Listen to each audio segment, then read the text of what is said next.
All right. So this is us. My name is Rose Karabush. I'm Katie. Yeah. Yeah, I guess I'll start with my introduction. Well, no, Katie, you should start with yours because mine dovetails. Okay.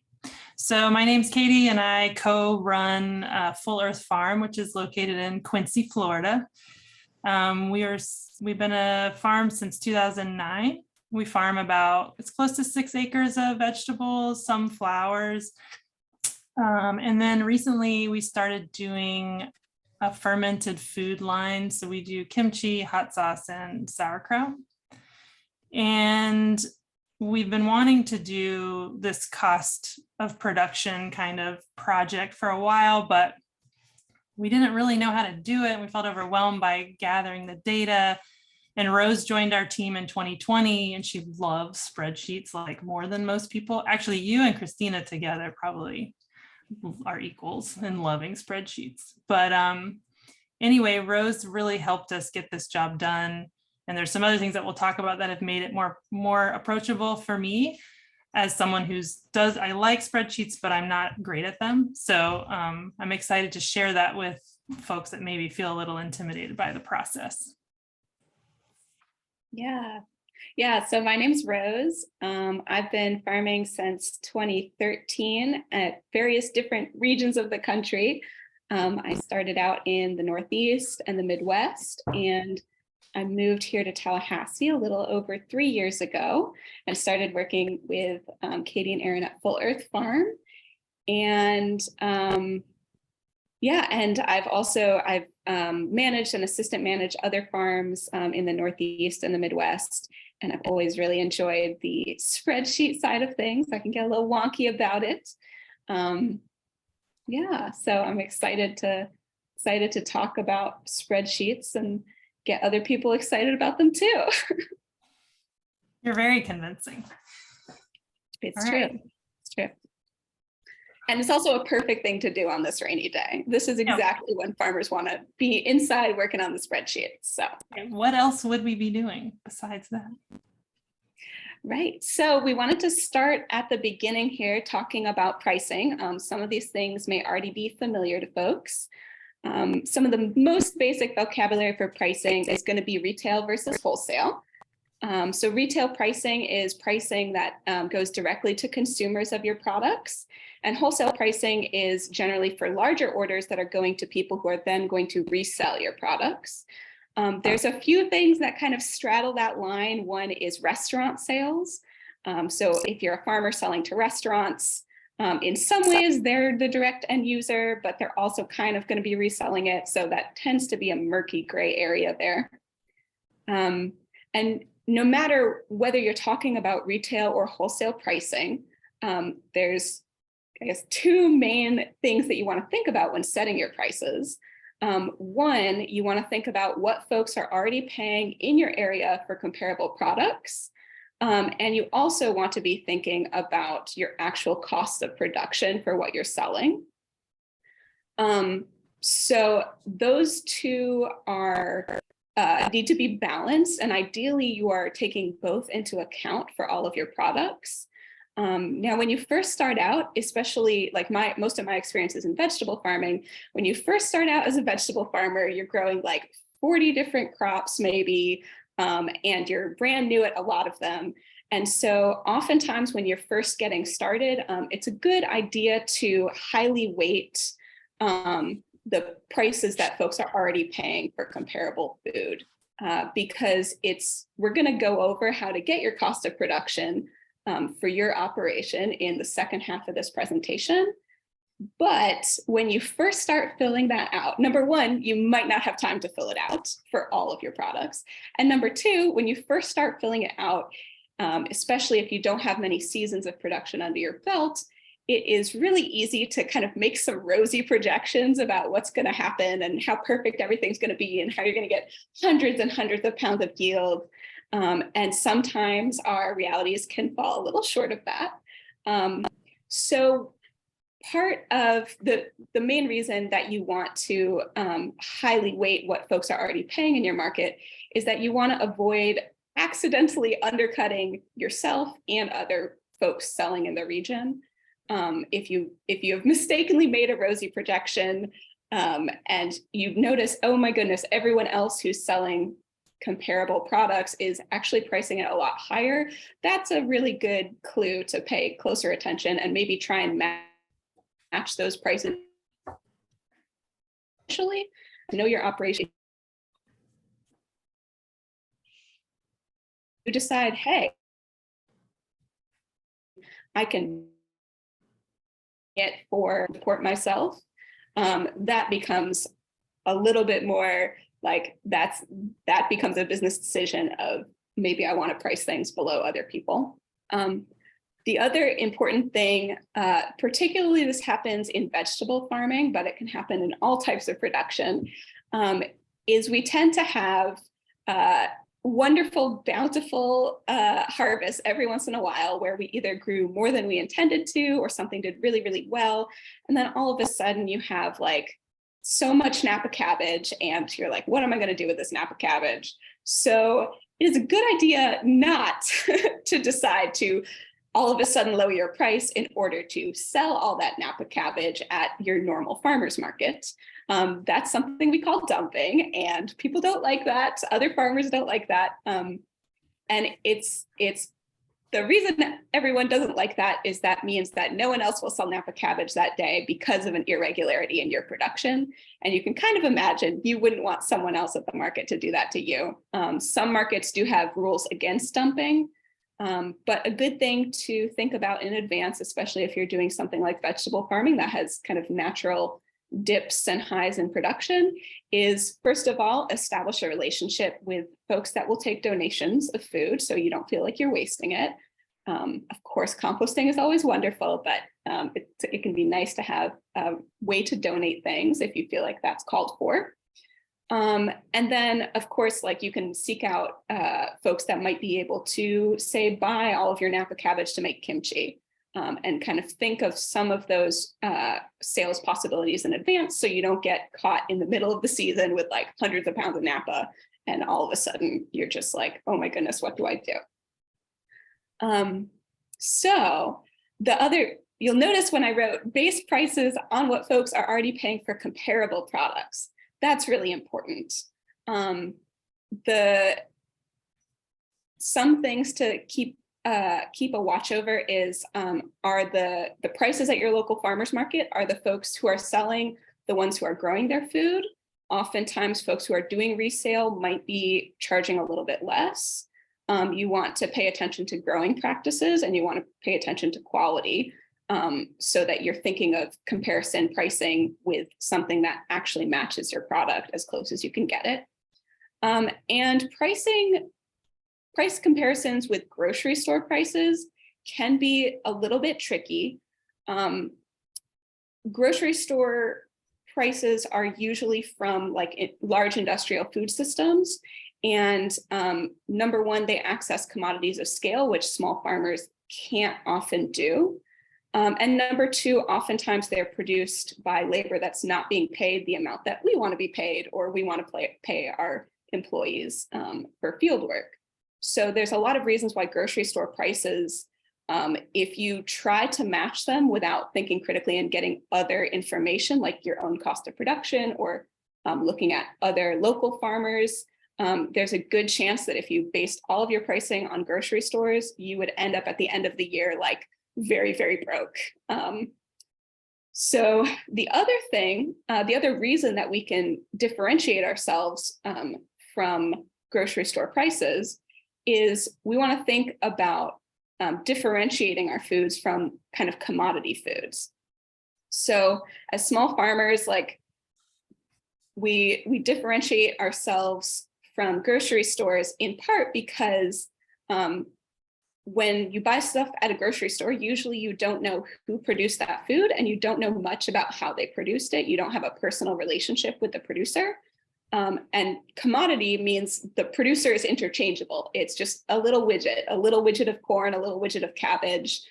People pay a certain price per pound and that's it. So local farmers often rely on relationship-based marketing.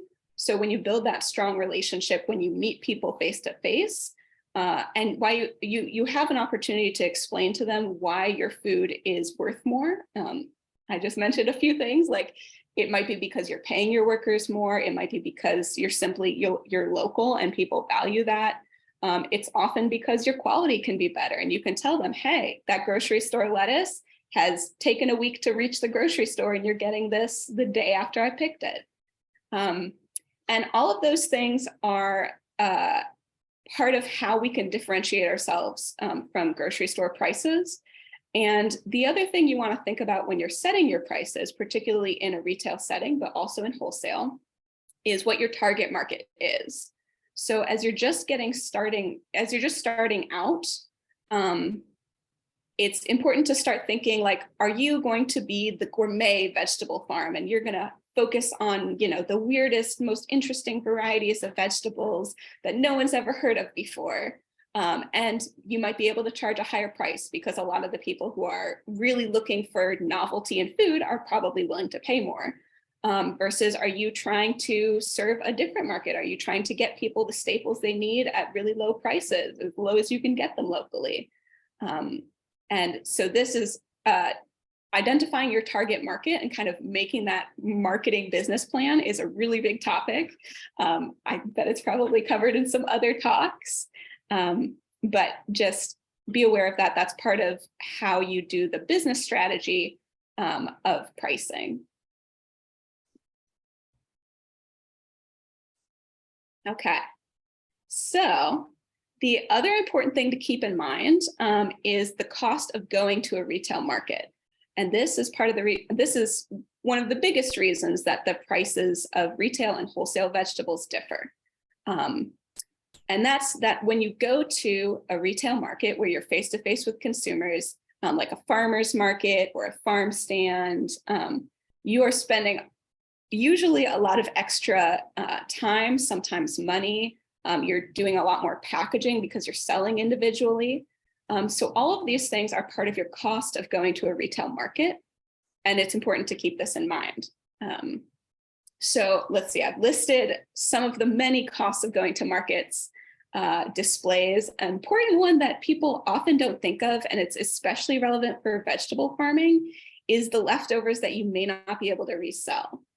That is a cost of going to market because wholesale, if your local grocery store, if your local co-op calls in an order and they say, I want 30 pounds of this, you're only packing 30 pounds, the rest can stay in your fridge or your field. So that's not a price that goes into wholesale pricing. That's something that adds the extra expense to bring something to a retail market. And that's why we price them higher. Yeah, so especially when you're starting out, it can be really easy to forget about the cost of going to market. You come home from your first farmer's market and you're like, oh my God, I made $100. And then when you start to think like, okay, well, I spent 4 hours at that market and, I paid maybe $25 fee to be there that day. Well, you're not really even paying for your labor to be at that market, let alone paying for the cost of the cost of actually producing that food and your labor in producing that food.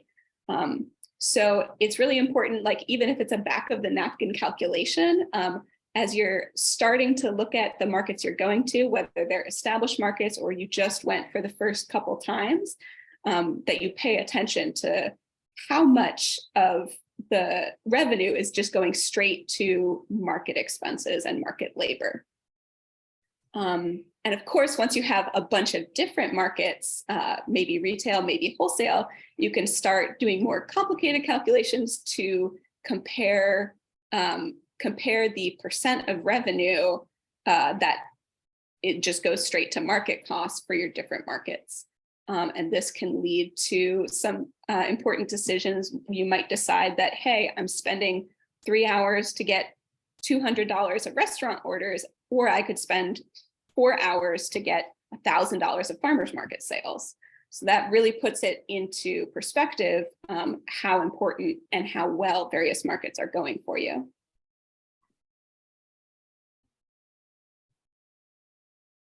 Okay. So, any questions so far? Good. Okay, you can always type them in the chat and we'll answer them at the end too. So price comparisons. So price comparisons can be surprisingly hard to find because again, we're looking for specifically local food, small farm pricing, if that's who you are, or maybe local value added products. And so the important thing is make sure you're looking at comparable food. It starts with like, this is a local small farm. And then you also want to pay attention to, is this comparable quality to my food? Is this the relatively similar growing practices? Those things are all important to take into account. One really easy way to start seeing local farms food prices, at least retail food prices in our area, is to check out the Red Hills online market. So that's www.rhomarket.com, right, Katie? That's right. Okay, great. So that's an online farmers market. And there's a few fine points in like really doing the best job of like checking out everyone's pricing. I do this all the time. So number one, the way the market works, farmers and other food producers are listing their products on Friday and Saturday, and purchasing by consumers will start Sunday 8 a.m. So if you want to see the maximum number of prices, you really want to like look Sunday morning, ideally at 8 a.m. because also things start selling out within about an hour of the market opening. And another thing that you want to keep in mind when you look at these prices is that the listed prices include an extra 7% that goes straight from consumers to the market. So for example, we see the cucumbers all the way on the right. The farmer actually would have listed a bag of cucumbers for $4, and then the 28 cents is going straight to the market. So out of that $4 price that the farmer set, another 10 to 15% is going to be paid by the farmer in market fees. So initially, if you're thinking about selling on this market, you might be like, oh my goodness, 10 to 15%, that seems like so much. But when you start comparing it to the things that we talked about earlier, the cost of going to a physical farmer's market, the cost of extra food that's left over that you can't sell. Personally, I've definitely found this a very good value for going to this market, but that's an important thing to pay attention to when you're doing comparison pricing and thinking about, what the farmers are actually taking home. It is a retail market. So the other thing that you can absolutely do is you just walk to a physical farmer's market and you walk around and you scribble things down and maybe you take some pictures on your phone. It can feel a little awkward at first, but it's totally legit. Personally, I would always rather like other farmers be walking around in comparison pricing rather than make some big mistakes and undercut me by mistake. Obviously, if someone is like walking around taking pictures and then you notice like, okay, they specifically listed everything at 25 cents less than everyone else, like that kind of gets uncool. But it's important to get that information and again, try not to specifically undercut other farmers unless you're like really, really certain that it's covering your cost of production and you're paying yourself an acceptable amount. Because if we start undercutting each other, then no one makes a livable wage and we kind of race to the bottom. And that's not great. So getting wholesale price comparisons, that can be a lot trickier.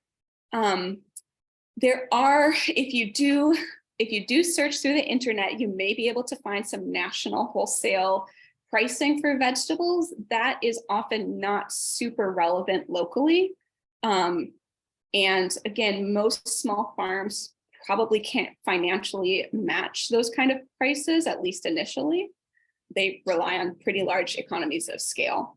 One thing, a lot of folks often locally sell to restaurants. And again, that's like kind of like midway between retail and wholesale. But if you want to do some comparison pricing for produce sales to restaurants, the best way to do it, if you can, is like become friends with someone who runs a local restaurant and get their wholesale price sheet. They're not the kind of thing that's just online for everyone to have access to, but it's the wholesale price sheet that restaurants get from their produce distributor, I don't know, every week or every month. And that will contain all of the prices that a lot of folks are getting in this area, but they can be hard to get your hands on. Can I say something, Rose? One thing that we do for restaurants, we don't have the price sheet that she's mentioning, but we just start with our retail price that we've decided on, and then we take a percentage off for restaurants if they buy a certain quantity, because the point is you buy in bulk and save. You can't, I'm not going to deliver $15 worth of something to a restaurant just because they're a restaurant. But if they're buying, a certain amount, then we'll give them a break, but not full wholesale. Like she said, it's a weird in between. So that's all. Yeah. Yeah. So in addition to the difference in your cost of going to a retail market versus your cost of like bringing it to a restaurant, you also want to think about like how big of a pain in your butt it is, and so that would negatively impact your price for them. And you also want to think of how regular can I count on this order being? So if it's a restaurant that's ordering every single week, you might want to go a little bit on like the giving them a good price side. And if it's like someone who orders once, it may not be worth it to you to discount for them at all.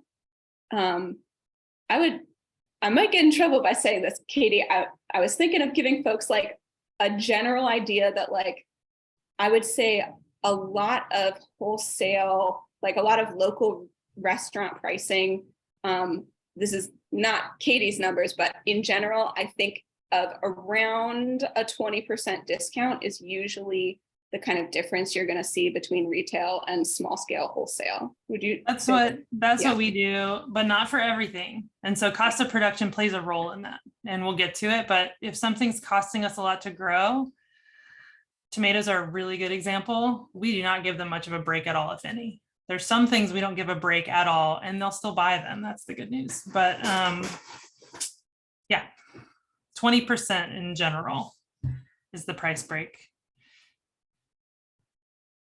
Okay. So the other thing, especially, this is mostly for talking about physical farmers markets, but it also applies to farm stands. So there are some practical considerations when it comes to pricing, largely in what kind of units you're talking about. So if you're selling at a farmer's market, there's like fascinating information online about the psychology of farmers market selling. So I highly recommend looking at that if you're going to be selling at a physical farmers market. One thing that you'll learn is it's really important to think about grabbability when it comes to being able to sell food.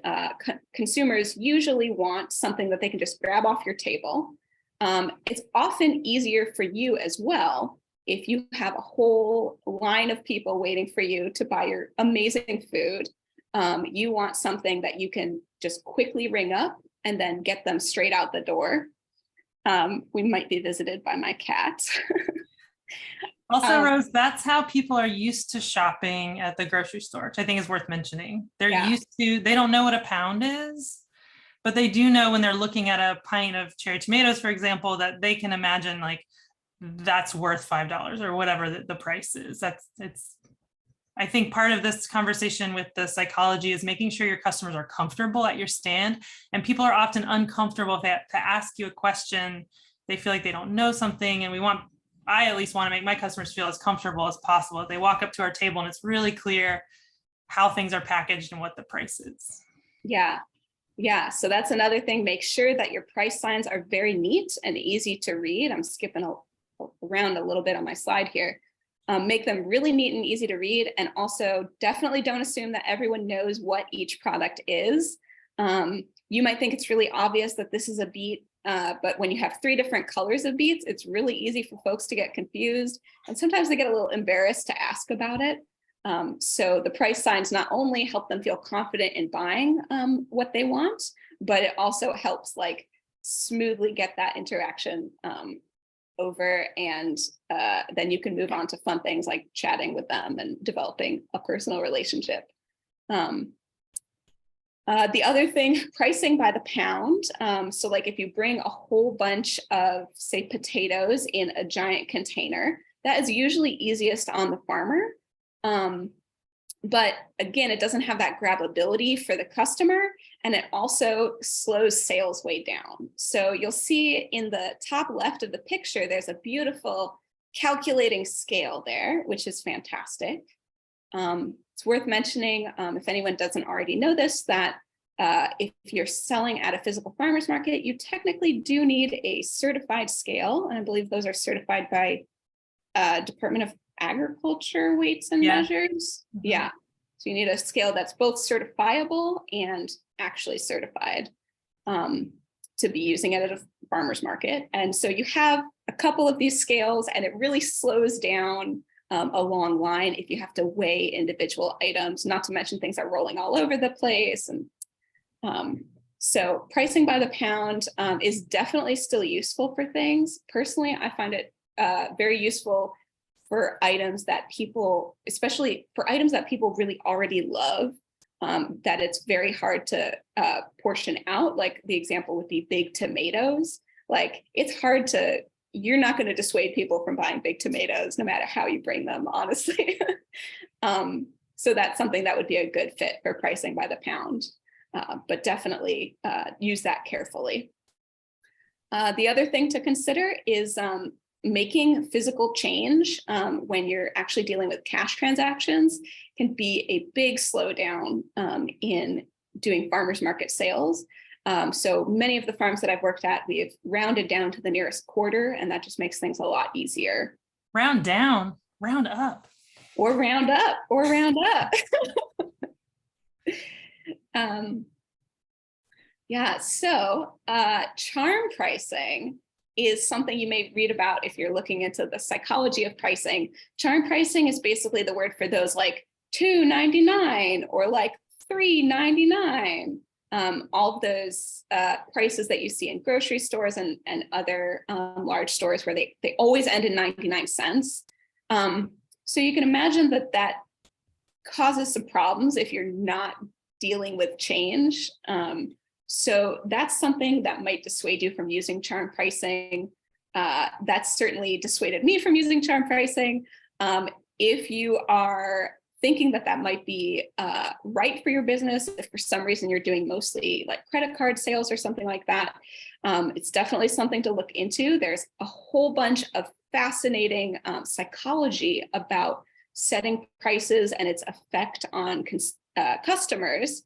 So there's like charm pricing, which is like kind of leading people's brains to think of the pricing as like a really good deal or like a little lower than it actually is. And that often gets really value conscious customers to buy more. There's also stuff called prestige pricing, which if you're selling something that you're trying to position as a luxury good, if you've decided that that's your target market, people who want the most luxurious, I don't know, Wagyu steak or something, then you might want to think about prestige pricing. So that's the idea that if you're trying to market something as like a splurge and luxury and something that someone just really, really wants and can't do without, and they have the money to do it, and so you're just convincing them how great it is, then you might want to do prestige pricing, which is actually rounding up to very even numbers.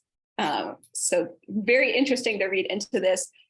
I have not met many fellow farmers who do this kind of price psychology. That was my cat. But it's really interesting. And it may apply to you, especially if you are selling like larger quantities at once. Yeah, and then we talked about making sure that price signs need to be really easy to read. Okay. So another important factor to talk about in pricing is how what kind of tools you can use if part of your goal is to broaden food access. You know, we were just talking about how local food is often not the least expensive food on the market. Of course, we know there's also like really important benefits to getting food that's the most nutritious and well produced. But oftentimes the price of local food people either perceive that local food is too expensive, or there's a bunch of people who like legitimately have a tough time affording it. So a few things that you can do to address this issue, and this is an area that I think in general needs a lot more attention from farmers. It's definitely a thorny problem. I feel like a lot of farmers are kind of stuck between wanting to pay themselves and their employees well and wanting to broaden food access. So like, this is definitely, none of these tools will completely fix this issue. It needs more people's attention. One thing you can do is you can definitely choose to offer different pricing at different farmers markets. If you are selling at, say, Killearn Estates, you may choose to price things a little bit more expensive across the board. And you could use that to subsidize a farmer's market that's serving an area that's experiencing food apartheid. So you can choose to have different farmers markets have different pricing. And I've never encountered anyone who's too upset about that. The other thing you can look at is offering sliding scale or donation subsidized options. So these are obviously things that work a lot better with large purchases, like if you're selling a farm share. It's really hard to do that when you're talking about like individual items that are $3 each or something like that.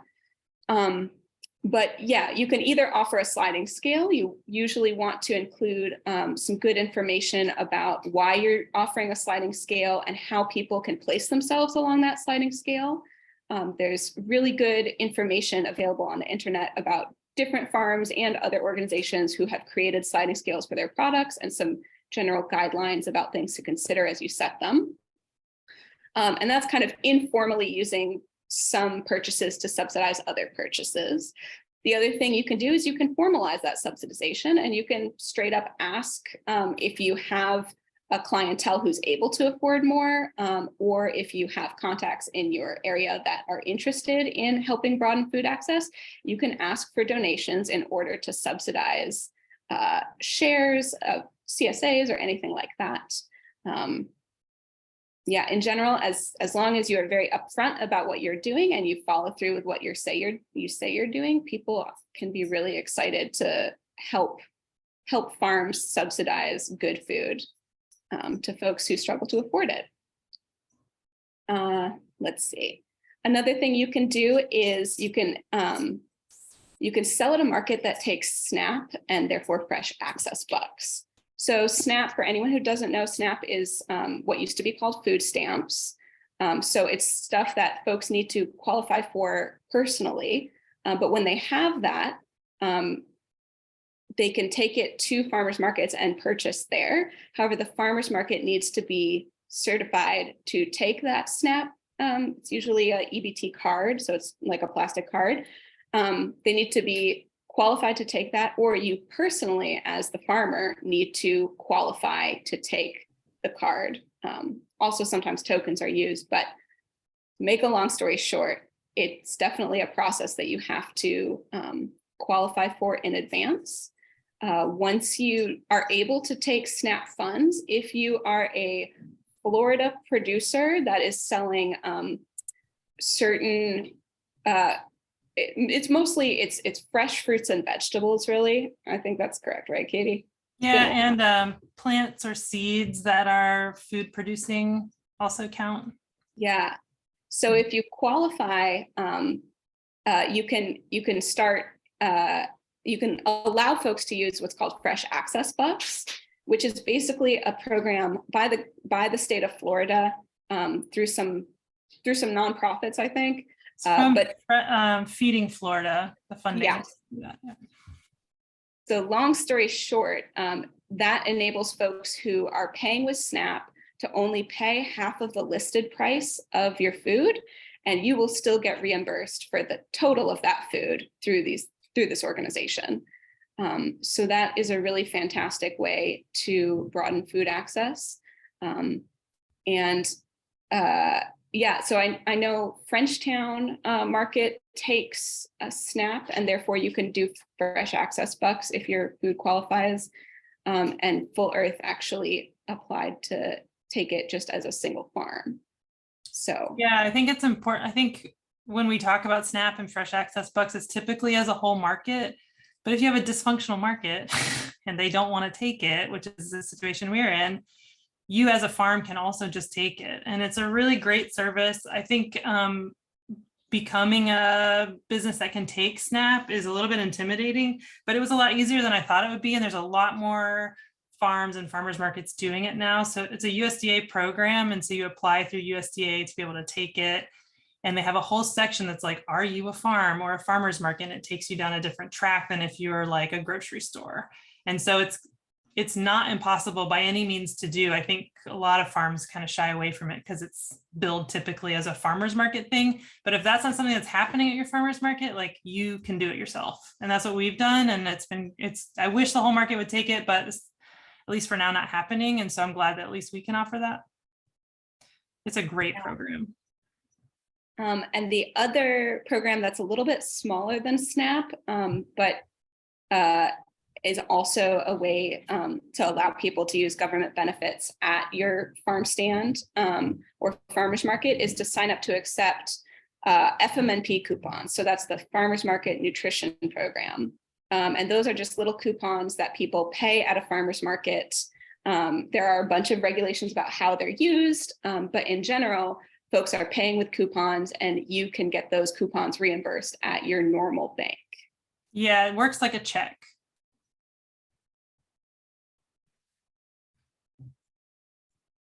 Okay, so now we're going to switch gears and head on over to cost of production information. Okay, so first, were there any questions for Rose? That was kind of a big segment on pricing there before we move on. All right. So these are kind of some generic terms, and in putting this together, it came to my attention that a lot of the definitions of these things depend on the context in which you're talking about them. So for our purposes, I'm just going to go through these so that we're all on the same page about what these terms mean for us today. Revenue is the total amount of money brought in during a specific time period. So if we're talking about revenue for kale can be our example for this, then we're talking about, and we're saying at the Saturday market this week, our revenue would be the total amount that we sold in kale that day. That's it, the total amount. Gross income is the same as revenue. It's everything, nothing has been taken out of that yet. Net income, on the other hand, is the amount of money that we brought in on kale minus the direct costs. Direct costs are the things that directly went into creating that product. So for kale, it would be the seeds, the labor it took to plant it, the labor it took to harvest it, the rubber bands that we put around the bunches. That's all direct costs for kale, because kale's our example for this moment. And it does not include things like overhead. So if we think of things like your phone bill has to get paid, but it's not directly associated with that bunch of kale that you sold at the market.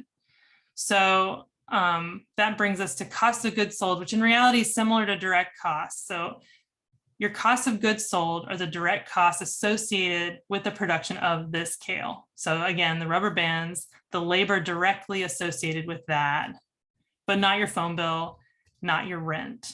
Okay. Next slide, please. Okay, this is where my eyes cross, but we're going to get through it because it's really important for the spreadsheet that we're going to talk about to understand what gross margin is. Gross margin is revenue, which is all the money from your kale, minus the cost of goods sold, which would be your rubber bands, the labor involved with growing and harvesting the kale and washing it for market. And basically, gross margin, also known as gross profit margin, it's the money left over to cover those indirect costs that are not covered in your cost of goods sold. So again, the phone bill, your rent, your tractor payment, whatever, all of that stuff that has to get paid, that the kale has to help pay for, but isn't included in your cost of goods sold. So yeah, it's what's left over after your direct costs are covered. So when to use this tool is part of what took us such a long time. So we didn't really dive into this for real until about 2020, which is when Rose joined the team. And she had experience helping other farms kind of gather the data, and she loves spreadsheets. So she was really gung-ho about like helping us figure out our cost of production. And part of what took us so long was the spreadsheets that were available at the time were daunting, to say the least. And also, we didn't really have a need for it. When the farm expanded and we were looking for other outlets to sell things, that's when we started thinking about wholesale pricing. So that is maybe typically when most people start to really need to know what their cost of production is. Because if you go to, for example, we sell to the community co-op market in Tallahassee, I needed to be prepared to negotiate the price. And I can't negotiate the price if I have no idea what my costs are. I don't know where the bottom is for me. Another example is, this is some of the kimchi that we make. Well, I need to know what to charge for this jar. And this is a very different product than a bunch of kale. This has so many direct costs. We've got labels, we got jars, we have lids. We had to hire a consultant to put together a HACCP plan, which actually I guess would be an indirect cost, but still it's involved. And so it was really important to know that, like, are we actually making money on this thing that is a ton of work? And luckily we are, but we wouldn't have known that if we didn't have the tools to get there. And so the cost of production worksheet that we're going to look at in a second here has really helped us make these decisions and make a lot of other kind of unexpected decisions along the way. That's what I'm really excited to talk about. So this is a worksheet that was created by a group of people called Kitchen Table Consultants. And one of those people is a woman named Ellen Polishuk, she's a farm consultant. She was a farmer for many years. She's an author of a book called Start Your Farm. And she's a good friend of ours. And she's actually someone we consult with. She's real brilliant. But anyway, she gave me permission to share this broadly. So if you know anybody else who can benefit from this, please share it with them, because I think it's amazing. All right, so at the top of the screen, it's telling us fill in the peach cells.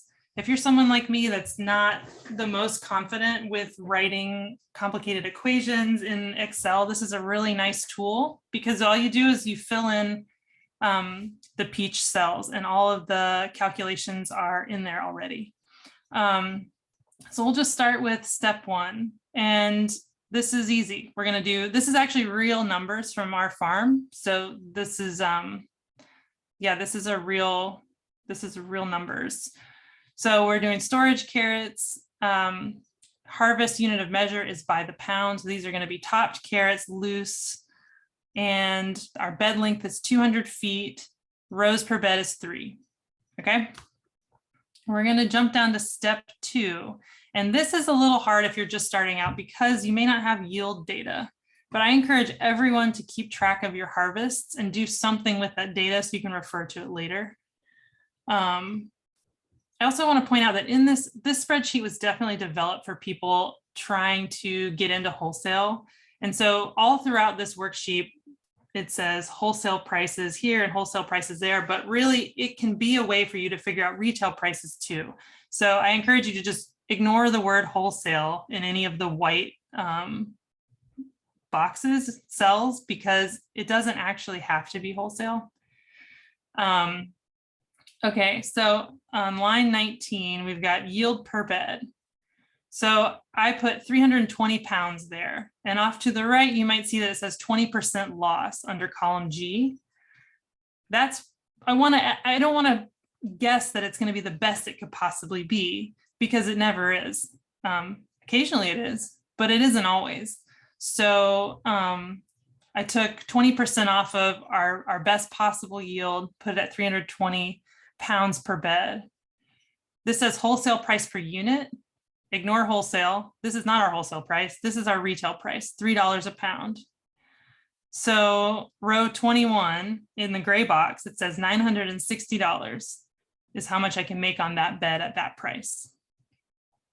The next one is really important, number 22. In that big red box, those words gross margin come in again. So gross margin, to remind you, is the amount of money that's left over after you've made your sales and after you've deducted your cost of goods sold, which are direct costs. So this is the percent of money that you need to cover your costs of overhead, operating fixed, etc. What's really nice about this spreadsheet is it just suggests them for you. So we put 40% in there because that's what it told us to do. There's a spreadsheet that Rose has that I think she's going to briefly show you that can get into all the nitty gritty and actually give you this percentage based on your own data. And what surprised her when we were comparing notes was like, it is pretty darn close, this one. So this is a really like quick and I'm not going to say dirty. It's like, it's pretty nice, but we're definitely like guessing our gross margin here. It's just a goal. So this is our goal and let's see how we do. So we're going to keep going to step 3. And in here, it just tells you to put in how many beds you're planting. So we already put in data that our bed is 200 feet long. We have 3 rows. Now I'm going to say, okay, we had 15 beds. If you look at on the left-hand side, we have projected revenues, budgeted expenses, budgeted profits. Your budgeted profits is basically your gross margin for one bed. So let's keep going. This is where Rose really came in and helped us big time. So step 4, your cost per hour. As Rose mentioned before, one of the things that might set your farm aside is you maybe are paying a living wage, which is, I think, really important. And even though in Florida, agricultural minimum wage does not necessarily line up with the rest of the state's minimum wage, we ignore that. And we know that in general, $15 an hour will be the minimum wage in 2026. So as we're going through this process, this is a really great planning tool for us to see how we're doing if we're paying people $15 an hour. And $15 an hour is just the base cost. Plus you've got taxes on top of that. So we added a 15% in there to cover that. And really we're paying about $17 an hour with all of that included. So I think that's really important. It's also worth mentioning that I think it's really easy not to count your own labor as part of this equation, but if you don't have employees now, I just think it's really important to count yourself as an employee for the sake of maybe you'll have an employee in the future, or maybe you'll have more employees, and acting like you don't exist is not helping. You need to get paid too. So I think it's important to have real numbers in here, and otherwise you're not really helping yourself. So anyway, we're going to go on to step 5. Step 5 is direct inputs per bed. So this particular spreadsheet, we're talking about carrots. Carrots are a direct seeded crop, which means the seeds go directly in the soil. We're not transplanting them, so we don't have to calculate greenhouse costs or anything. Although there is a tab at the bottom. We'll talk about that at the end, but there's a tab at the bottom of this spreadsheet that has a way to calculate greenhouse costs. And then you just plug those numbers in here. But so seeds and transplants, this is all like, it's pretty cheap. Okay, it costs us $31. That's nothing. Yeah, that part's easy though. I can look back on my receipts and figure out like, how much did the seeds cost? How much did this cost? That's not the hard part. The hard part is labor. So let's go down a little bit more, Rose, to number 6 here, step 6. Keep scrolling just a little bit. Thank you. So this is where Rose made this happen on our farm. She helped us just collect data on how much time it was taking to do things like harvesting and washing, areas where she was spending a lot of time working. And then we were tasked with keeping track of hours on the tractor doing specific tasks to prepare the beds or seeding, or, tasks that Erin or I were doing alone, that, we were tasked with clocking our own time and keeping track of that. So then we came together and were able to put together what it took to grow, maintain, and harvest carrots. And something I'd like to point out here, row 59, tractor cultivating. This is something that has been a game changer for our farm. It's a special kind of tractor. It basically only weeds. And it's made a lot of crops that maybe were like a little bit profitable to suddenly really profitable. And carrots are one of them. You may notice that we don't have on this list hoeing, or I don't know if hand weeding is even on here, but we basically we don't hoe anymore because the tractor does it for us in like record time. And what you might already know, but it stands out to me a lot when I look at the spreadsheet, is like how much time we're spending, harvesting, washing. All the labor pieces are where all the money is spent on growing and harvesting crops. So we'll talk about this a little bit more, but there's ways that you can use this information to guide how you plan your day or your week or your month, how you prioritize tasks. And that's the part that was sort of a surprise to me, and has been like a hugely helpful tool in making the farm more profitable.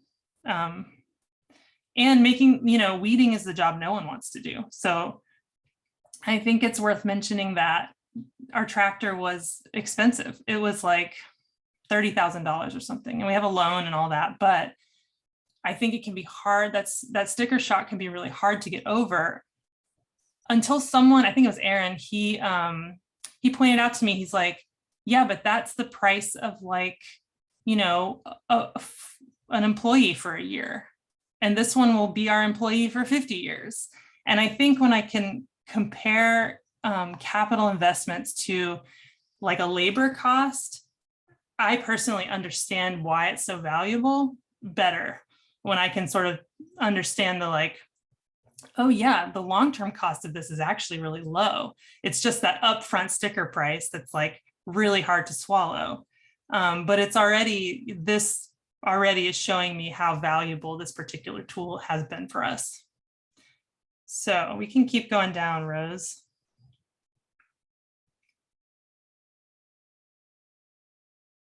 Okay, so we have a summary of our crop cost analysis, and want to skip down to where it says gross margin percent.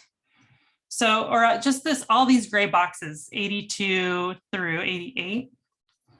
And basically our income on this, or our revenue was $14,000, or could be $14,000. Direct costs, only about 471. So they're not including labor in that. Labor is the next line. Labor is about $4,000. So you can just see that the seeds, the amendments, that stuff is like basically nothing. And it's all labor. That's where 89% of our budget is labor. And so then at $3 a pound, our gross margin is $10,000, and that's 71%. So our gross margin goal was 40%. We're doing great. We are making a lot of money on carrots. One thing I really like about this spreadsheet is, Rose, if you'll go back to the top, thank you so much, I'm sorry. And if you'll change the price per unit, line 20, change that to something else, something lower, 250. All right, and let's go back down and see what our gross margin is now. So our gross margin percent is now 65%, still pretty good. So what this tells me is we have some wiggle room. If I need to lower our price to sell to the co-op, I have an idea of what I've got to work with there before I'm like, nah. Something else that's really cool about this spreadsheet is if you'll go down a little bit more, Rose, we can see opportunity assessment scenario. So say this is an example of buying a carrot root washer and pricing it out to see what it does to your gross margin if with one payment for the year being $1,052. And so this kind of can help you make a capital investment and not feel like you're kind of shooting into the dark. You have some guidance. It's like, okay, our gross margin is still pretty good. Our cost to grow the unit has gone up for this 1 year, but in the long run, it's probably going to save you a bunch of money on labor because it's going to wash the carrots so much faster than washing them by hand, for example. And line 88, cost to grow per unit, 87 cents per pound to grow these carrots, if all of this information is accurate. And of course, it can probably never be 100% accurate because there's so many variables, but this is based on data that we collected and data that we kind of save. And so I think it's probably as close as it can be. And it's so good to know this. It's also really good to know if something is not making you money. So I think we can get out of this spreadsheet, Rose. Are there any questions about that spreadsheet? You really just got to get in there and play with it. It's really fun.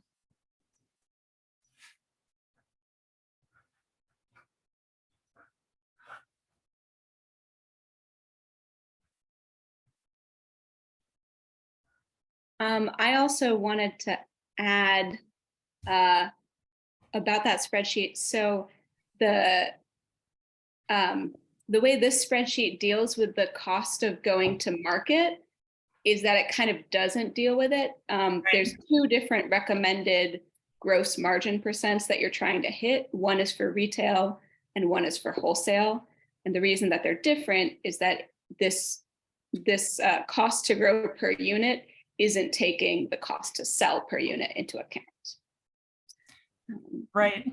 That's considered an indirect cost in this particular example. Yeah. And I also wanted to point out that the huge percent of cost that is due to labor versus every other input is very common for vegetable farms. It's pretty normal that like overall your entire revenue, like, or your entire cost, like maybe 60 to 70% of your cost is for labor. If you're counting your own labor as well, those ratios get slightly different when you're talking about different types of food production. Yeah. Okay. Thanks, Rose, for being my screen. Yeah, and actually, we want to show them the next. Oh yeah, this is the crazy one. We're not sharing this one with you because it's too crazy, but we want you to see what's out there. And it is available. It's available online for anyone who's as excited about spreadsheets as I was.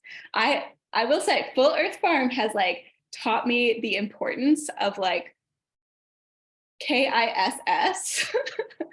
I think that I was maybe overdoing it on the spreadsheets before I met Katie and Aaron. So I think it's really smart to just focus on like, if doing a little bit more educated guessing gets you the exact same information that something more complicated gets you, it's a smarter business decision. But there may be some reasons you would want to use this more complicated spreadsheet. Largely if you have a different type of production, like this is like not just one spreadsheet, it is a whole suite of spreadsheets. So yeah. So it takes you through, there's like an introduction about how to use it.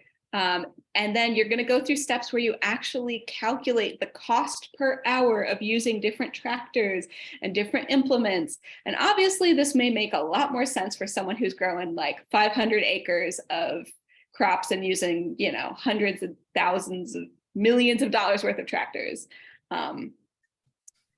Makes a lot less sense for small farmers. And then they also have, this is a really interesting spreadsheet. They have a step for actually calculating your overhead expenses. So again, if like I've worked at farms before where we had kind of a set overhead expense, and it was our biggest goal as a business to meet the set overhead expense. So figuring out exactly what that was really important to me.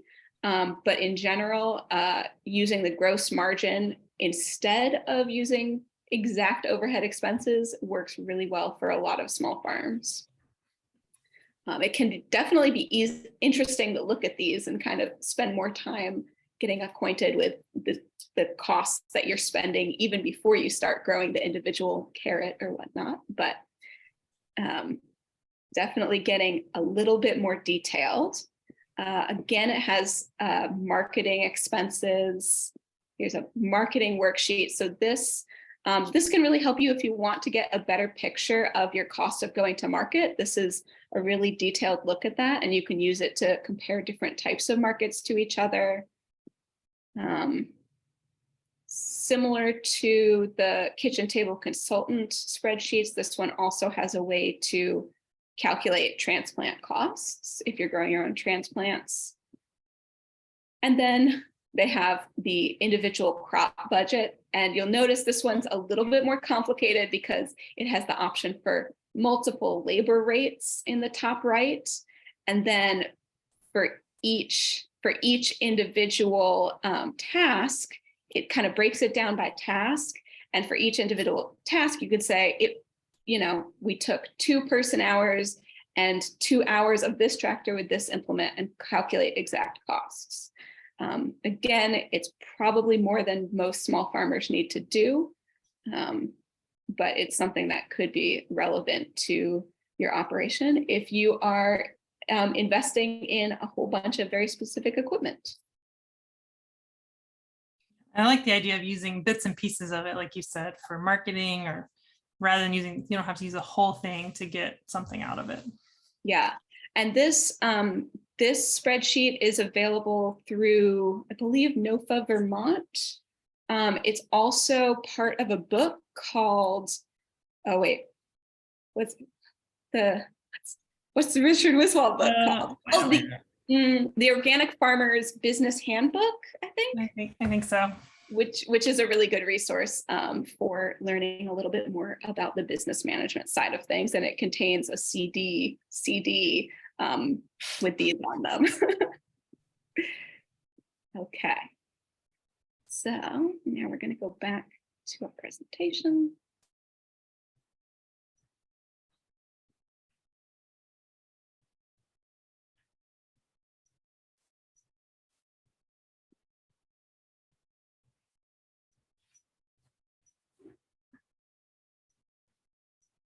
Okay. I guess we should have asked if anyone has any questions about those spreadsheets, because we can go back and look at them.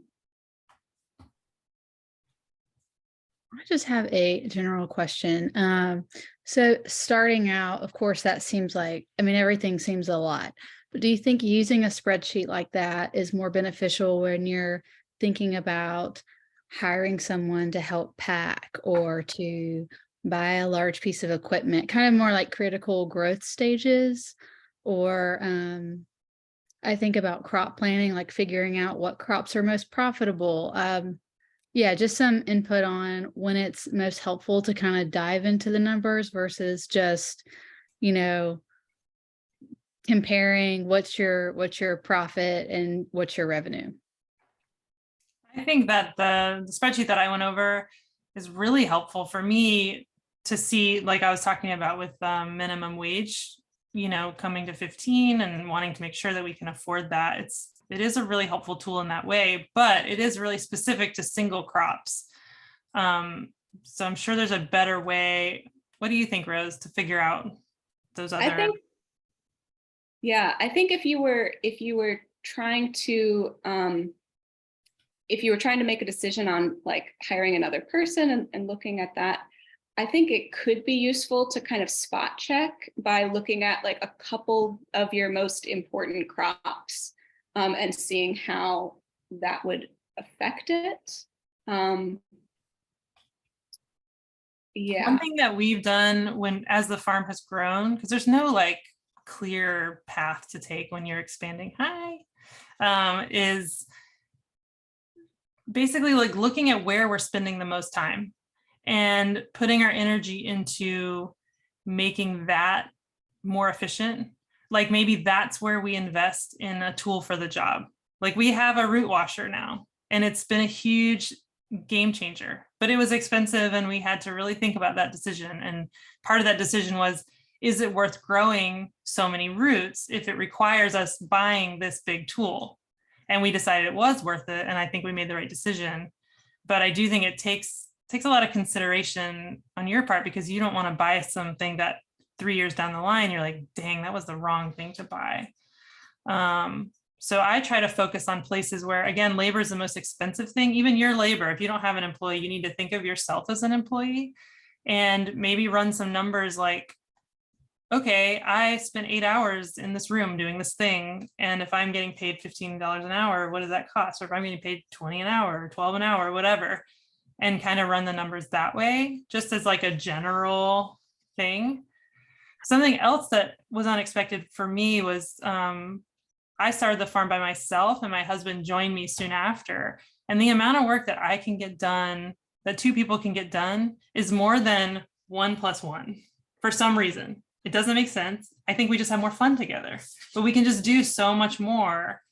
And so it's not like you plus you equals 2. It's like 2.5 or something like that.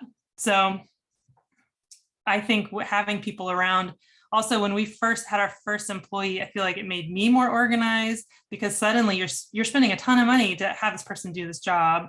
And I don't want to waste their time. I don't want to waste my time. So I think having employees has made me a much better farm manager and manager in general. Makes me organized. I don't know if that answered your question at all. That's helpful, because it's thinking about tracking my own time, where we're located. I mean, people just walking by, it's like, oh, there goes 15 minutes, there goes 20 minutes. And so just trying to think about if I were to stay in one row, and I think it seems almost impossible because there's lots of distractions, but that's also part of the whole point of the thing too. And so I'm just trying to think of, how do I even know, like, am I kind of going in debt working on this, or is it just part of building up, and how long does that take? And which that's certainly the stage I'm in now, but just trying to remember that I'm an employee and kind of building that up. I think that's a good place to start. Don't ignore yourself. Yeah. Yeah.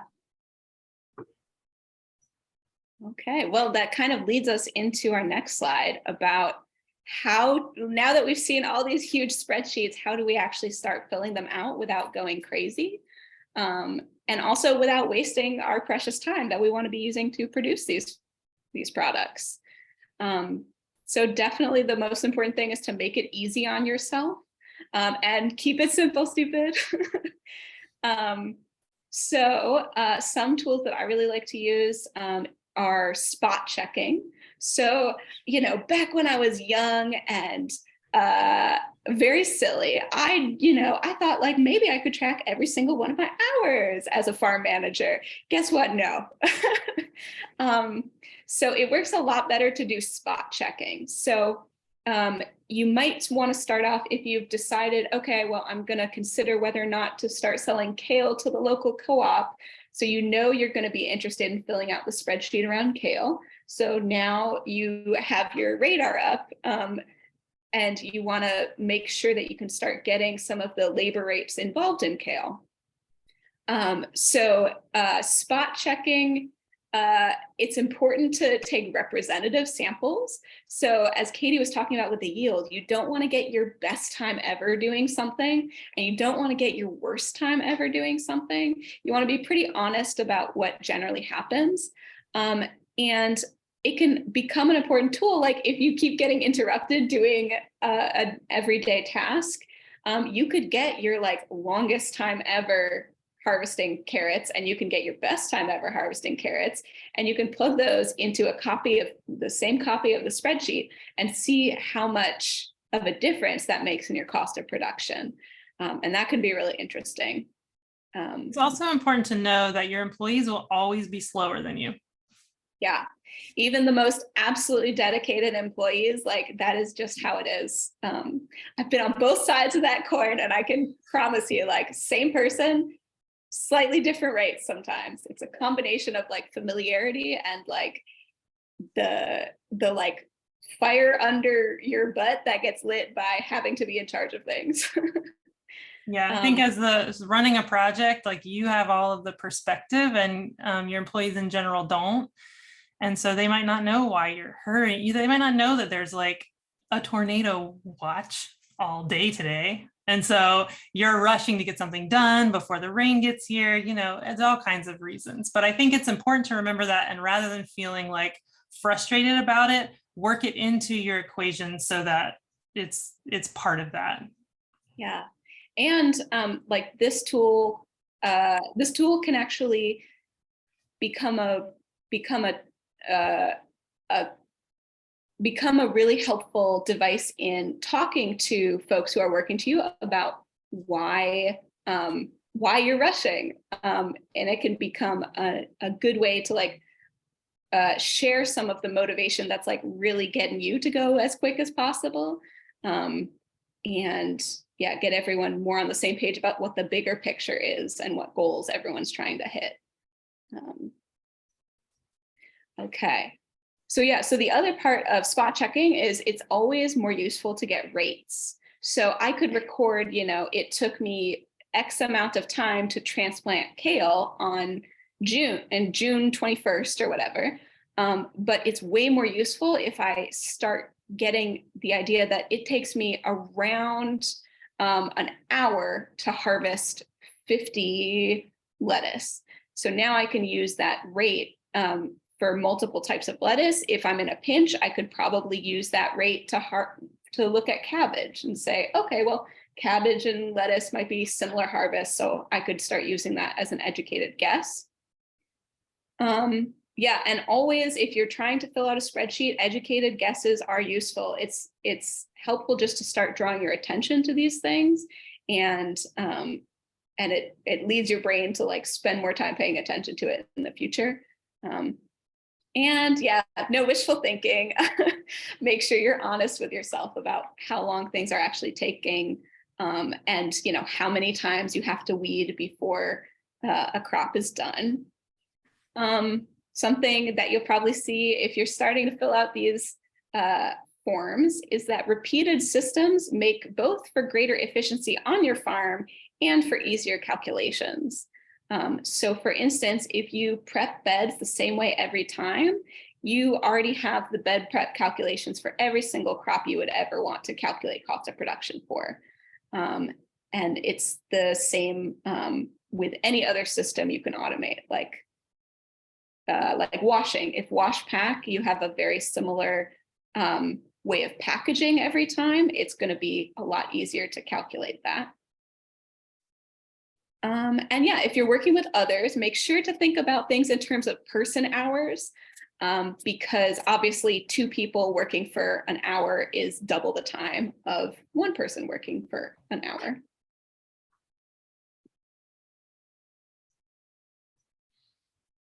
Okay. We talked a little bit about this, definitely for setting prices, just what to do with this information, negotiate with wholesale buyers. I want to talk more about prioritizing tasks on the farm and prioritizing profitable crops. And this was the thing I'm really excited to talk about because it's just been really cool to learn. Like, I mean, there's a lot. I think I can look at we'll just keep using carrots as an example, but I could guess that, okay, pulling all the carrots out and pulling the tops off, that's going to be pretty slow. And basically anywhere where there's a lot of labor involved, it's going to take time. But I think that using the spreadsheet has also helped me see other areas where we are using a lot of labor, or it's maybe there's just like room for improvement, and it's more glaring when I'm looking at it on a spreadsheet when I'm just like, that number's high. What do we do about that? And so the example of buying a root washer is a good one. It's like in the spreadsheet that I showed you, we already had the root washer, but before that we were spraying it off, and that was a really limiting factor. You could only clean so many per hour. There's only so many hours per day, and we had other stuff to do. So after much, and we decided to buy the root washer before we were really using these spreadsheets, but it was just really obvious to me that was a spot that was holding us back from growing more. It's also really helpful, something Rose and I like to call triage, when you've got, say, a winter storm on Christmas that's 16 degrees that night and lasts for a week. just, hypothetically. And you only have so much frost cloth to cover things. How do you decide who to cover? I can tell you the way I decide is who's my moneymaker. That's who I'm going to cover first. I might really like kohlrabi or whatever, but it's not our moneymaker. And so it's going to be left out in the cold if I don't have enough frost cloth to cover it. I might not have known that if I hadn't spent time figuring out my cost of production. I do have enough experience to kind of be able to guess and I'm pretty accurate of which things are making us money and which things aren't. But I've been surprised at the things that are making money and the things that aren't. So prioritizing profitable crops, you can do that in various ways. So say you have an hour left. You're like, we got an hour left. We call that the power hour. We're going to have the power hour. What are we going to do with our hour? Are we going to hand weed the green beans? The answer is definitely not. We're gonna trellis tomatoes. We're gonna do something. Maybe we would weed in the carrots or something if they need it. Something like that we know is a moneymaker. Green beans in general are always a loser. That doesn't mean you shouldn't grow them, but it's important to know that so you can make that decision not blindly. You can make that decision so we grow green beans, we just grow a little bit because our customers really like them. So we'll grow a little bit for them, but we're not, if we don't get around to planting them or weeding them, so be it. They're at the lower end of our priority list. So it's another way to sort of like manage your never ending list of things to do on the farm. Is you can kind of give yourself permission to ignore some things that that are just they're not your moneymaker. So you can put them down on the back burner, I guess to say. Katie? Yeah. Whitney was asking about your other produce losers. And I think we're going to talk about that a little in the next slide about how different farms will have different losers depending on what their limiting factor is, but maybe some others of whose favorites. It's kind of anything that you're picking like this. It's really annoying and expensive. Anything that's really high labor, with the exception of tomatoes, those are a winner pretty much always. But like peas, beans, especially like pole beans, you have to trellis them and you got to pick them like that. I'm trying to think. Those are the ones that pop in my mind. I've heard people say broccoli, but not for us. I think broccoli is a winner for us. So, but things that are like a single harvest thing. Cauliflower. We don't grow cauliflower anymore because it's too finicky. If it's too hot or too cold, it gets really ricey and weird, and then you don't get a harvest at all. Whereas broccoli is easier to grow. Everyone loves broccoli. And oftentimes you cut the main head and get side shoots. So anyway, that's an example of like that decision making is like, okay, cauliflower, you're out, broccoli, you're in. And part of that decision is like, are you gonna pull your weight around here? Something that Aaron, my husband, likes to say is trying to look at your space and you want everything to be at least bringing in $1 per square foot. And that can be a really helpful starting point. And it also gives you a realistic expectation of what you can produce in the space that you have. I think there's a lot of books out there that tell you can make $100,000 on a quarter acre. Maybe you can, but maybe you can't. So I think it's important to have realistic expectations, and that $1 square foot thing can be really a helpful, easy tool that doesn't involve a spreadsheet, just for starters, just to start just thinking about money. And again, figuring out where you can cut costs. Labor is always going to be your biggest cost. We realized at one point that we're spending most of our time doing harvest and wash pack, which is what you want. You want to be spending most of your time doing that, but that's where we put most of our focus on getting lean. How do we cut this out? How do we make it as smooth as possible? And once we felt pretty good with that, we turned our attention to the field and started thinking about creating more systems for the field, like Rose was talking about, that are easy to replicate, makes it easier across the board to manage. yeah, knowledge is power. You want to know what you're working with, even if it's bad news, because it can help you make an educated decision that'll be better for your business. Okay. I wanted to go back and answer Becca's very good question, which was who and where and how is this data for the spreadsheets collected while you are covered in dirt? Who's accountable for the recording of it? So that's a very good question, and I forgot to address that.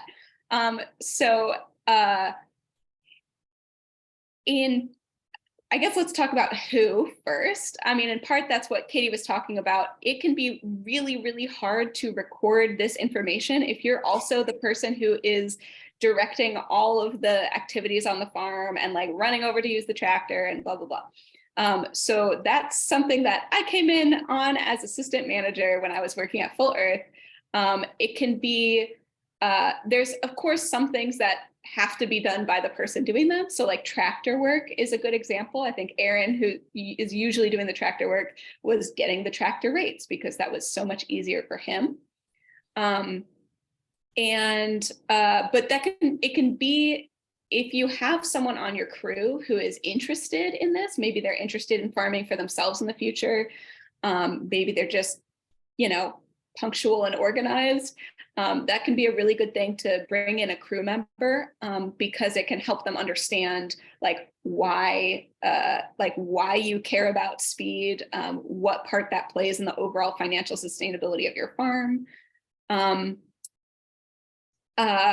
So in terms of the methods, and I will say I have also when I was managing a farm in New York, I was mostly the one who was recording the hours because it's something that I often think about. So the methods have to be whatever's going to be easiest for you. I found the way that works best for me, I have a notes app on my phone and I always have my phone in the field. Again, it can be hard when your hands are dirty. You could use voice memos. You could carry, there's wonderful Write in the Rain notebooks that you could be carrying in your pocket. I think when Aaron was recording his tractor time, he kept just like a clipboard of notepads in the barn where he would be putting away his headphones every time. So it's really whatever's going to work best for you. And I would say that scribbling down something that is not super organized at the time is actually kind of okay.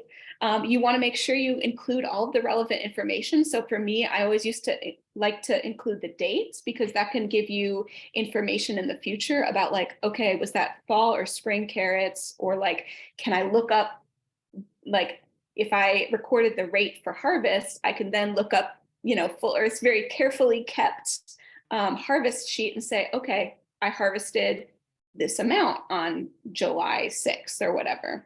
So I like to include the date, I like to include the crop and the rate. So it's usually X done per this number person hours or person minutes.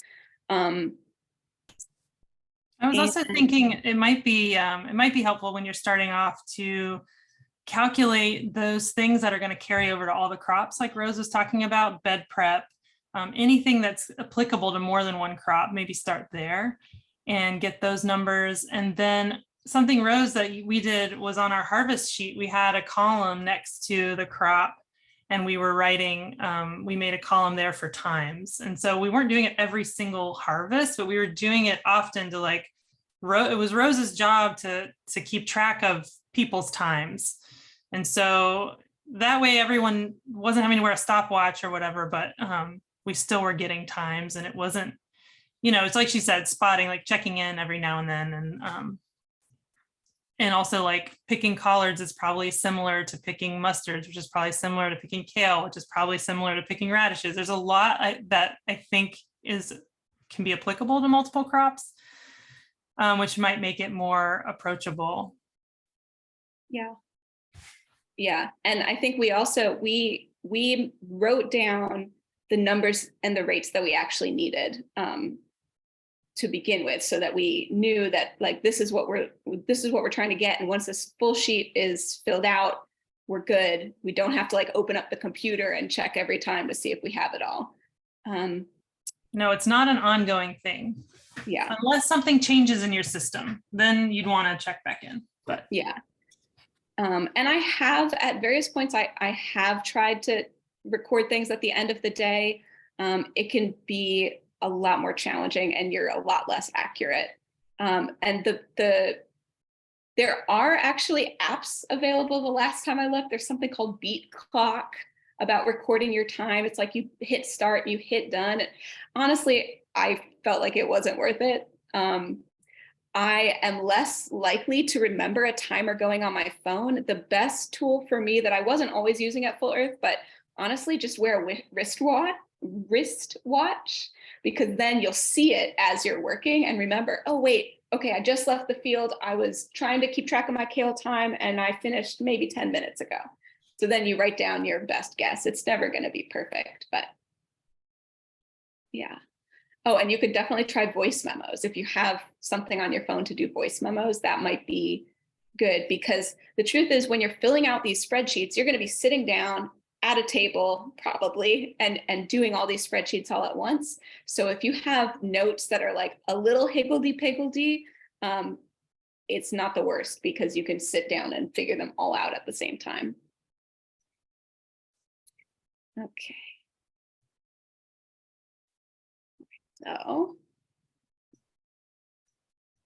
oh wait. oh yeah.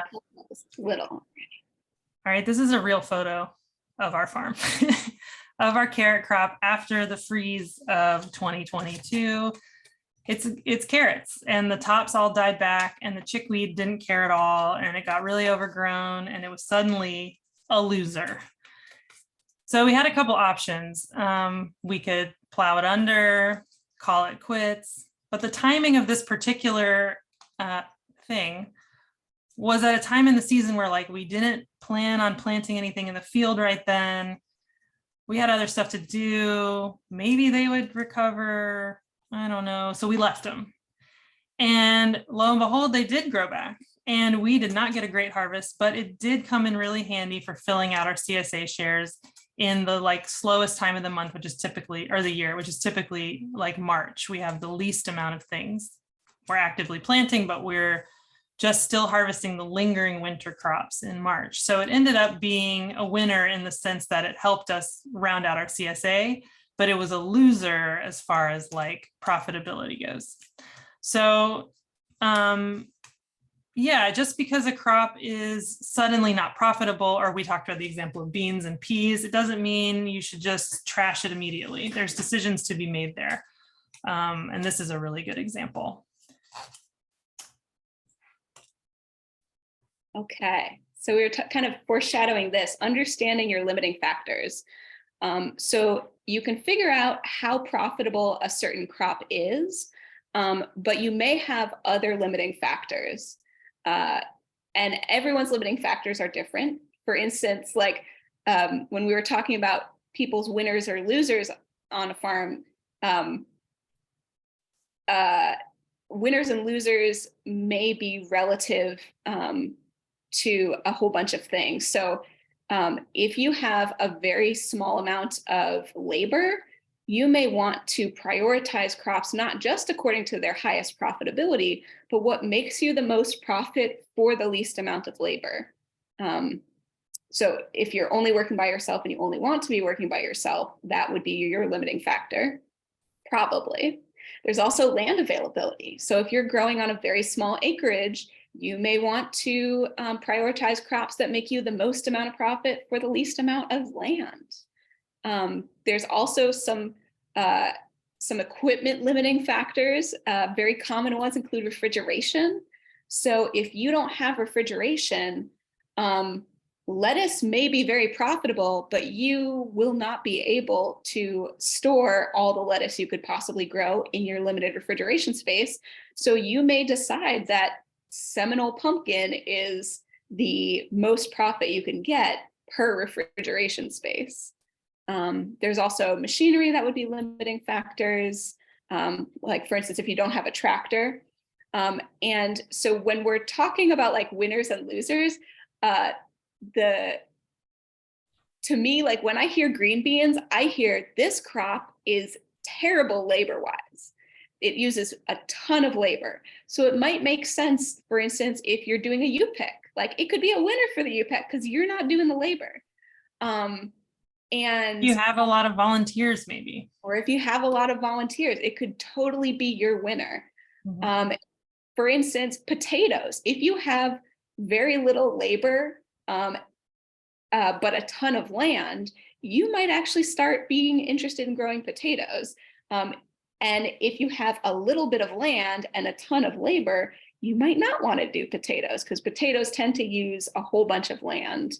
They do use a good amount of labor too, but like, so different crops will be weighted in different directions. And that's part of what you can see when you fill out a cost of production spreadsheet. You can see, oh, like this used way more labor than the other crop, but it yielded higher per bed foot.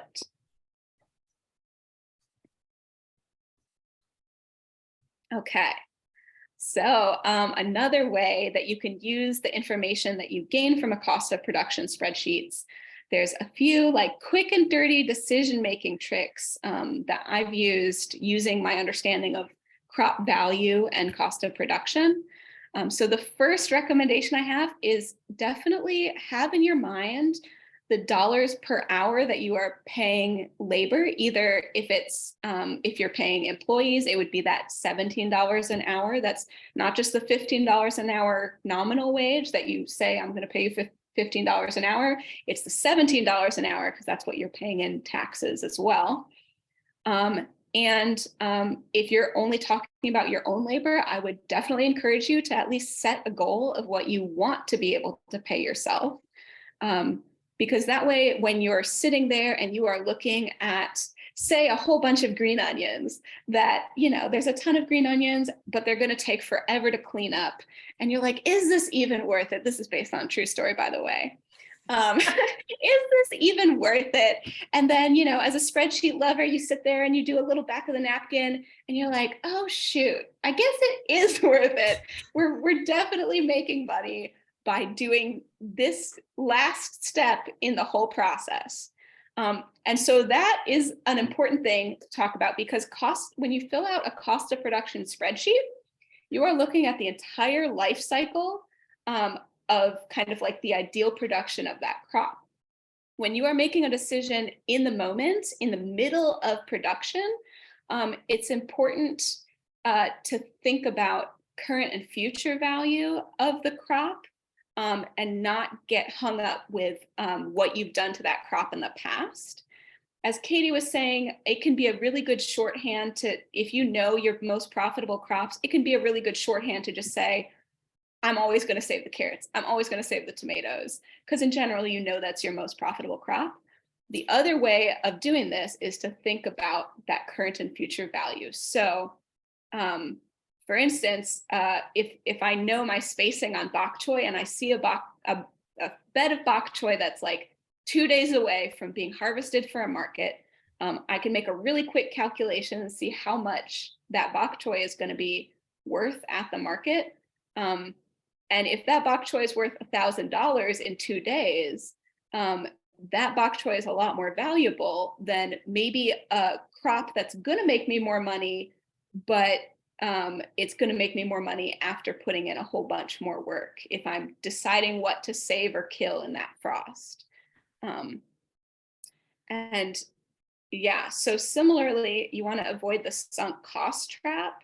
So that's the idea that we like to cling to things that we've invested a lot of our time and energy and money into. And sometimes that's not the best business decision.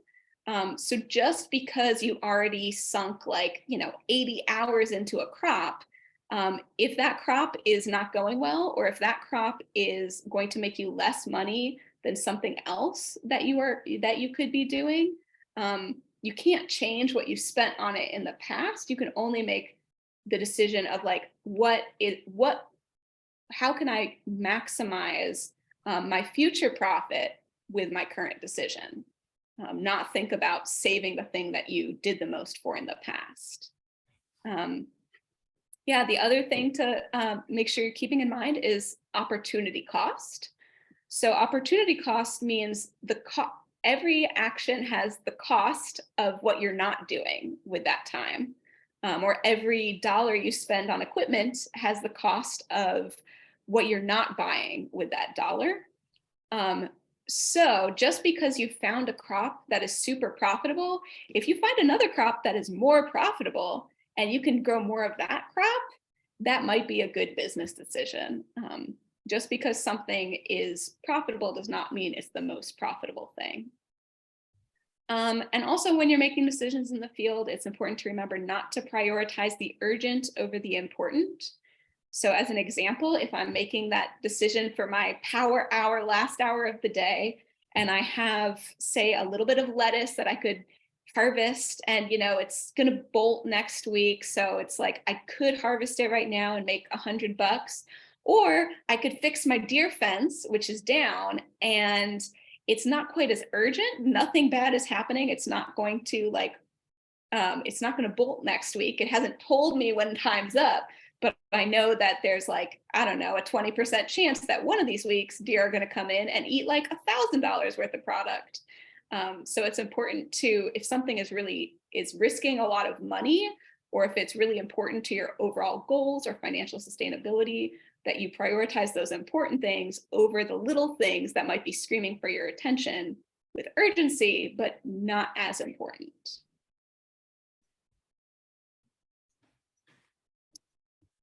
All right.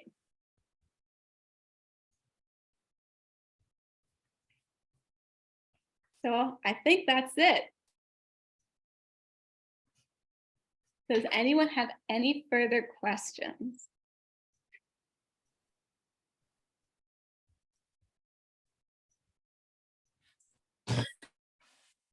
I do. I guess when you had mentioned, Katie, if you are involved with a dysfunctional market, that was just a side note, making decisions through getting through that.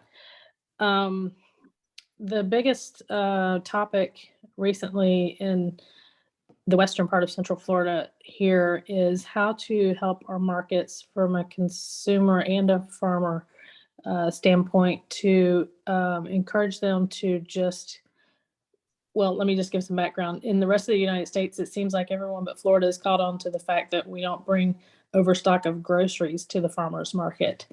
And how do we help influence the ones in Florida who seem to be behind times, that the consumer truly just wants what farmers are growing? I've reached out to a few of them here ourselves here in Lake County, but overall, that impacts what we bring home, and it does undercut us. I'm not even at markets, to be honest. We have a totally different type of farm here than you guys are doing. We do meat, and we do dairy, and we do classes and things from our farm, because we have so many different growing contexts. We do here more of a learning place, but overall, we're struggling in that way. And have you had these struggles too, with people bringing that sort of thing in, that you have no control over what's going to end up coming from week to week and that sort of thing up in Tallahassee? We do. We have like a handful of people that buy and resell produce. I don't know if that's what you mean. And stickers, like, they just have what they can get at, the grocery stores instead of what they're growing. Yep. Yeah. So we've got people doing that. It's a little bit more limited now. The Tallahassee Farmers Market, there's the folks that were doing that have been grandfathered in. Okay. When there was this kind of a change in just the rules and such at the market. And so the market's only letting in people who are growers now. Great. But I actually am going to flip the script in that those people who buy and resell, at least at our market's one of the oldest in the state. And some of those people have been coming to the market since they were kids. Some of them, their parents were sharecroppers. Oh. And they're old people now, some of them, and they've been coming there their whole lives. Oh. So I'm sort of the mindset of like, why don't they deserve to be here too? And they also bring something to the market that I am not bringing, which is year-round supply of vegetables. And no, they're not all locally grown. Some of them are probably locally sourced, but I've really tried to change the way I think about it, because I think they're bringing value to the market by making it more of a one-stop shop. So I don't know if there's a way for markets to maybe limit the number of people that are buying and reselling to come and have it be a little more of a fair playing field. But I would encourage you to try to think of it as maybe they have a place there, and like, what is that place? Because I feel like, you know, I want people to come to the farmer's market, but the farmer's market's like weird and inconvenient, truly. And so if they can come and they can get a tomato in December, then maybe they're coming to the farmer's market instead of going to the grocery store. And to me, that's a win. And at the end of the day, people are eating vegetables, and that's what it's all about for me. So I don't know if that's helpful at all. It's definitely been a point of contention here. But it's not over really the years, my opinion's changed about it. I would like to jump in and say that one thing that you could do to help you coexist with folks who are reselling is go back to this idea of differentiating your product as a local grower who is individually growing your own product. So I know this can be a little bit tricky as a meat producer, because often your products aren't on like physical display, and it's hard to lure people in with like this super extra like high quality because they can't always see it directly. One thing that you could look at is trying to create marketing materials for your farmer's market stall to really highlight the fact that the people who that you are the people who are producing your product, that highlight kind of your production practices, maybe with eye-catching like pictures of your farm, and really try and differentiate your product, not by saying anyone who isn't growing at this market is like the worst, but by saying, hey, we're special because we're growing our own product, and here's why you should care about it. There's also there's something that's been done other places, and recently the Red Hill Small Farm Alliance, which hosts the online market Rose mentioned, did a thing that was certified locally grown. And so we all have these little, like anyone who sells to that market has to be within 100 miles of Tallahassee, that particular market. And anyone who sells to that market has been vetted. And we each got a little thing that we post at our physical farmers market that says Red Hill certified locally grown. And I don't know if there could be a campaign like that all the growers could be under this sort of thing that's like locally grown. And then, you know, maybe people really, I feel like, again, knowledge is power. Like if your customer knows what they're buying, like it's not a crime to buy a tomato from someone who's bought and resold it, but you want them to know what they're buying, right? Like you want people to be honest about what they're selling so people know what they're buying. And that's kind of one way to do that, to set yourself apart. Yeah. And I would say if you do find that like you're really clearly explaining to the folks coming to the market, like what makes you different and why your prices may be a little higher if they are higher, if you're really clearly explaining that and you're still like being swamped in sales, it might just mean that that is not the right target market. The folks are not looking for paying a little bit extra for local product, and it might be time to look at different ways of selling. I know this is going to sound strange and I won't go into it too much, but I don't do markets. I'm coming kind of mostly from a consumer standpoint because we have a storefront on our property, but I've just been listening to the community, and they have asked us to, as farmers, to bring this. But you're fortunate in that the grandfathering actually gives you kind of hope that things will start to eventually, turn the other direction a little bit. But their mantra, I hear it all the time, is if I wanted to buy that, I would go into an air conditioned place and push my cart around. That's what we're hearing them say a lot. But I do agree with you to see it from all angles. And seniors who have been doing this and it's their livelihood, I do have a spot for them too, for sure. And I don't mind supporting that if it puts food on their table too. Understand that. Yeah, I think it's just it's a complicated it's kind of a complicated thing. And I think I'm just trying to have compassion every which Yes. way and try to understand and try to find common ground. Yeah. Mhm. Thank you. Any more questions before we go?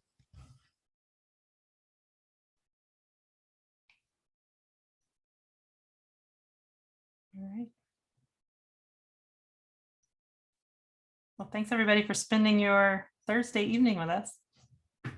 Hope you got something to take away with you. Thank you. Very, very, very knowledgeable. Thank you so much for all of the data and the spreadsheet thing, of course, too. Super helpful. Good. Yeah, Appreciate tell your friends. Yes, Share we the certainly spreadsheet. will. Yes. Have a great night. Thanks, Thank you, everybody. Katie. Thank you, Rose. Thank you, Christina. Thank you.